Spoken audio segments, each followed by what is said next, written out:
Яко пушите отдолу.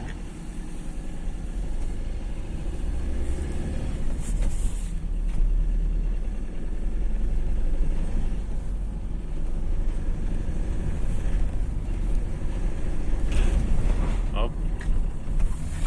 И яко почва да пуши.